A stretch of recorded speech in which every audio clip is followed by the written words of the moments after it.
Hey everybody, Toys of Arkham here, back with another review, and this is something different. You have seen from my other videos reviews of various figures, from NECA figures to 1/6 scale figures, and this is a statue from XM Studios, and it is a 1/6 scale Batman Rebirth statue.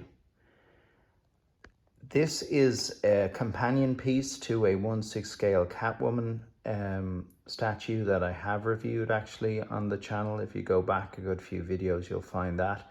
That is a stunning statue, and this equally is stunning. Now, I've got a couple of statues. I've got a Sideshow premium format, original 1989 Batman. I have a couple of Prime 1 Studios 1/3 scale statues, which are absolutely incredible. And then from XM Studios, I have these two 1/6 scale statues. In terms of scales, which do I prefer? I have to say, in reality, when you see a 1/3 scale Prime 1 Studios statue, there really is no comparison. They're incredible. However, if you are conscious of space and of course budget, these are amazing. Although I have to say, just in terms of budget, all statues at the moment have gone to prices that are absolutely unrealistic and quite unsustainable if you're a collector. And it's not just the statues themselves, it's the shipping costs that come with them. And then as well, if you're in countries that attract import taxes, you've got that to think about as well. So for example, this statue here, there's no doubt about it, it is stunning, beautiful, all of that, but it is 1/6 scale. And if you go on to the XM Studios website and try to buy this, it will tell you it's about €600, €650, which is quite expensive. And then on top of that, you've got shipping, and then you've got import costs as well, possibly. So you could be paying somewhere close to 900 or €1,000 for this, which is ridiculous, really. But anyway, I don't want to go on a rant about costs. Although, again, just to tag on, XM Studios is actually probably, pound for pound more expensive than Prime 1. And I don't know why that is, because Prime 1 are arguably better. Although XM are incredible too. Anyway, I won't, I've deviated from what I wanted to speak about, but just to let you know, if you think about going into this, if you're thinking of going into this hobby, you've got to consider a lot of different matters. But anyway, looking at this, there is no doubt this is an incredible statue. It has an amazing presence, and it's got a lot of movement to it. And what I mean by that, obviously, is that although the statue is static and you can't move it or pose it in any other way, it's got movement insofar as it looks very much like he is mid-movement there. He's swooping his cloak around. There's probably, it's a windy day and he's in action, and it's got a dynamic pose about it. And whichever way you look at this, it's got incredible presence about it. So just starting at the base, and this is obviously a rooftop type of replica with a gargoyle at the front, which is absolutely amazing. It's got this sort of a bronze brass look that's been weathered, and to look like it's got green on it, which is exactly how brass would age. And the paintwork is absolutely fantastic here. This looks like proper concrete, real stone. It is it's weathered and made to look like it's aging, and you've got this sort of barred up window here, which again looks all rusted. And sorry, just give you a better idea of this. There's really no area of this that has been spared with attention and detail.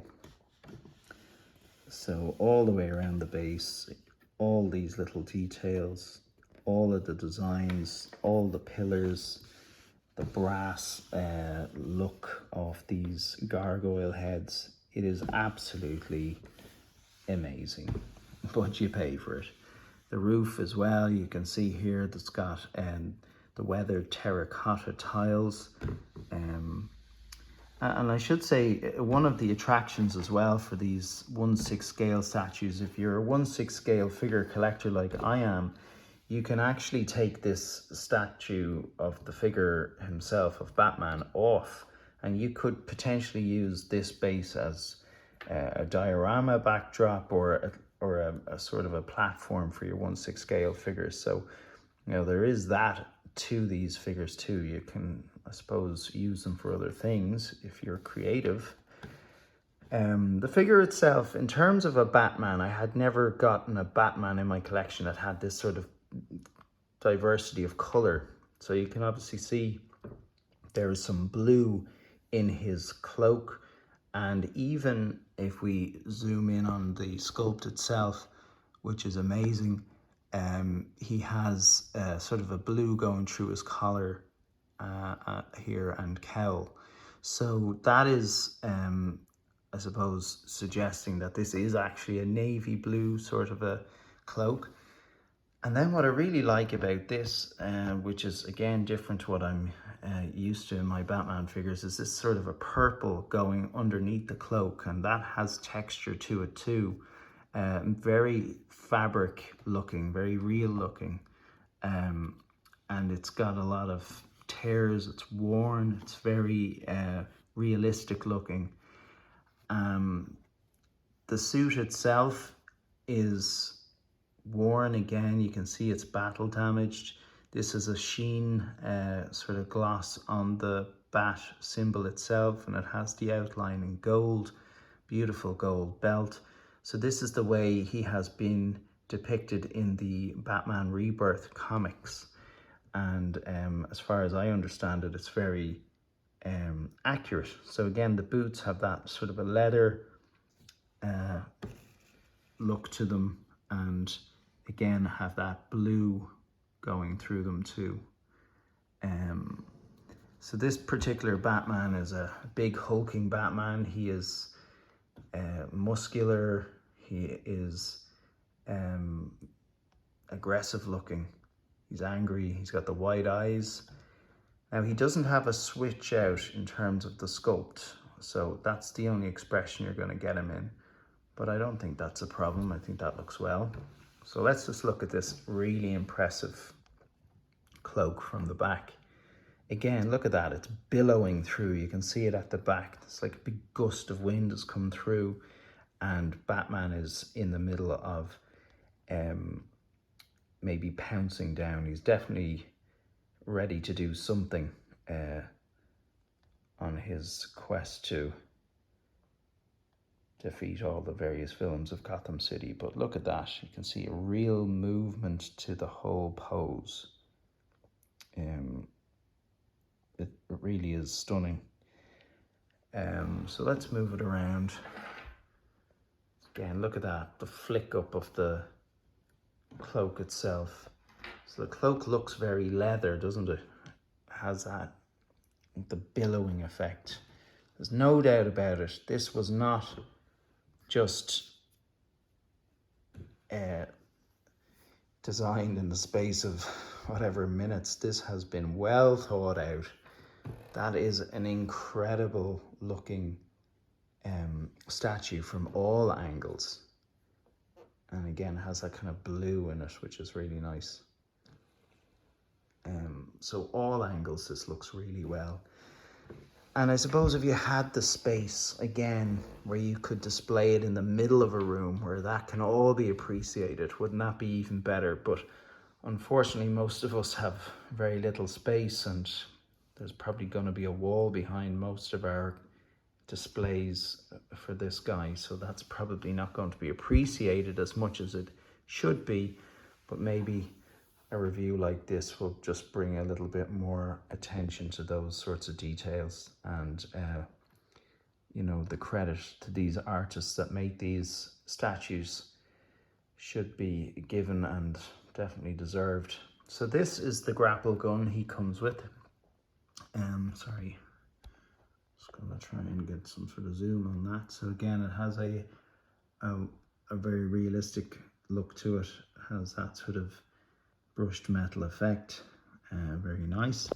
And that can be switched out for this, which is the batarang that you can throw. So that's easily done. I'll show you now. Just take out one hand and we'll pop in the other. So that's the way he looks with the batarang.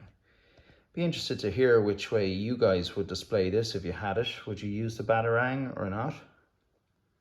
I kind of like the grapple gun, although that probably looks like he's more likely to be fighting someone, whereas the grapple gun looks like he's maybe ready to get away from someone. I don't know. Be interested to know what your thoughts are. But yeah, I'm glad I have it. I don't think I'd sell it, but it is an expensive piece. So would I recommend it? Yeah, if you're absolutely blown away by it and you think, oh, I have to have this in my collection, I couldn't live without it, you wouldn't be disappointed with it. There's no doubt about that. But it is an expensive piece for what it is, ultimately.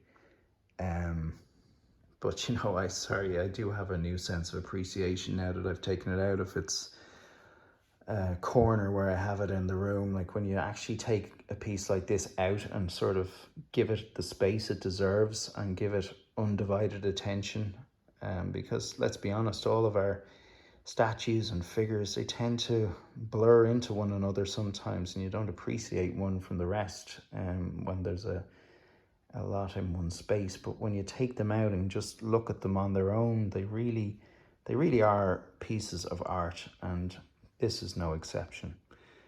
So yeah, maybe you have a few questions about this one, guys.